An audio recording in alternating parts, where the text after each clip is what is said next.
awesome. I'm so excited. I just finally, you guys, 8 months later, got a new computer.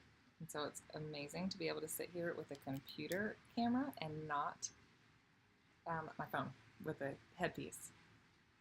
Brilliant. Anyways, this is Katie Stewart, and we're doing a Life Hack 101 today, you guys. We're talking about part of becoming conscious, and as you become or start working on self-growth, just kind of start undoing and start realizing that you are made for more than maybe what you've been taught, or if you're just starting to kind of discover spirituality, or starting to just look in yourself and see, oh, there's a lot more than what I've always known. And today, all day with clients, the same concept keep on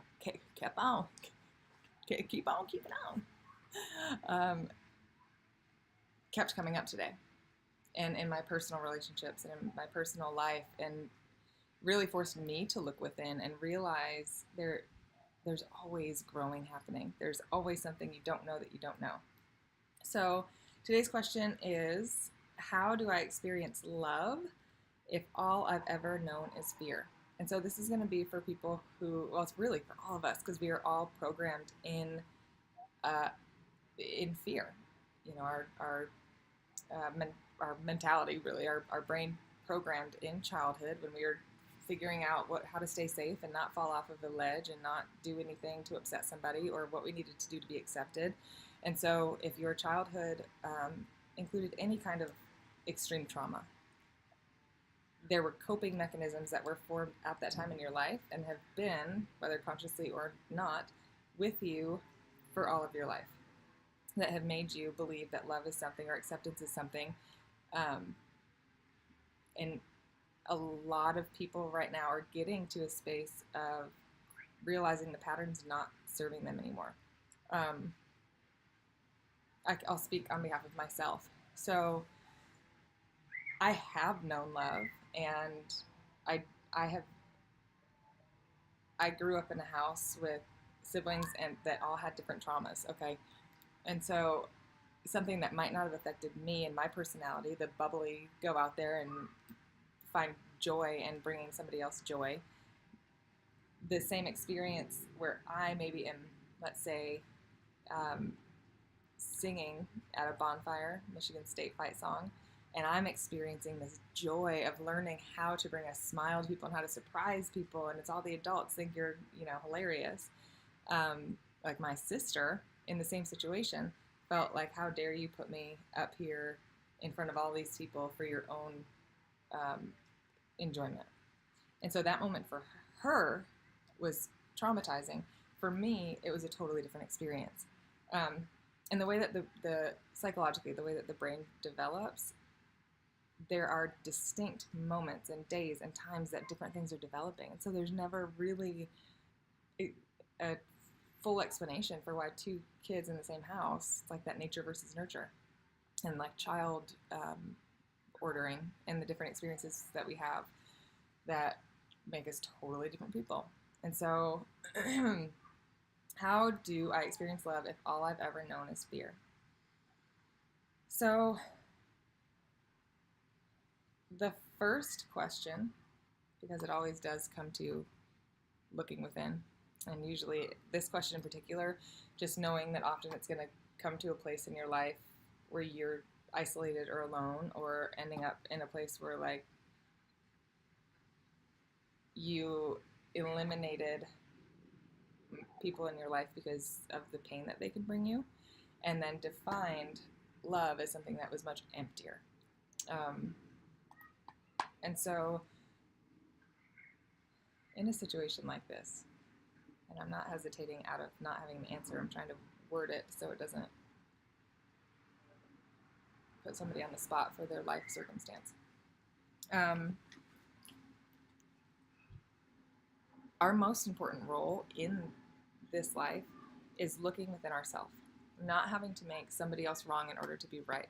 And truthfully, looking at somebody not for what they think about you, but looking at them for what they've been through, seeing their soul, not having to manipulate an outcome, not having to change anything in them so that you feel better about you or who you are or who you're supposed to be for them. And a lot of times, if we're taught that love is conditional, or that you're supposed to be something for somebody else, so you're supposed to look a certain way or act a certain way or give a certain amount in order to be worthy of anything, you're taught that, and so then you feel shame if you are not what you were taught that you were supposed to be. And it doesn't come across as, oh, this is shame, I'm here to introduce myself. No, it feels like death. It feels like not just making a wrong choice, but being wrong for existing. It'll feel like when you're undoing this or experiencing this or trying to step into love and out of fear, when all you've ever done is that self-protective pushing away of people in a lot of ways. It feels like you're about to jump off of a cliff to your death, because that's what fear was put in your brain to do, to protect you from exposure, from vulnerability, from being rejected. And so that's why it's there, and we can think that and then connect. Human connection, connecting with people, and connecting in integrity and being honest with yourself. You don't have to wrong yourself to connect with somebody. And I went through a lot of this in my kind of unbecoming in my life of all the things that I was supposed to be. And it's painful. I mean, it's hard because you want to step into empowerment. You want to step into like the role that you were created for, that inner self, that inner consciousness, the person you are. But you also begin to disappoint people along the way, disappoint people that you do love and care about. And so it's a process. It is a painfully painful process. And oftentimes, if you've run from love long enough, every single thing that you have ever carried in your life as an artificial sweetener. So that could be knowledge, it could be your empire, it could be everything you can do for other people. One of mine was deeply loving people and not wanting to see them in pain. And so then knowing that I had the resources or capability or heart and could feel what they were going through and desiring taking them out of that pain, and then not being able to do that and believing that I was less than or I didn't have value anymore because I couldn't do that. So when you lose a job, when you lose a partner, when you lose everything that you thought defined who you are, you break into a million pieces, and it does not feel good. It can feel like you don't know yourself. It can feel like you're empty. You want to leave the planet maybe. And that emptiness is where life begins, because you are no longer buried underneath all of the things that you're supposed to be for other people, and you get to now step in and see miracles and see people show up who are meant to be in your life. Look at who's here.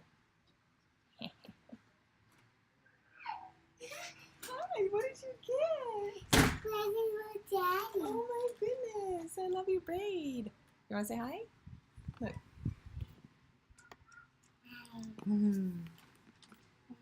Oh, Daddy just came back and got this for her. Cute.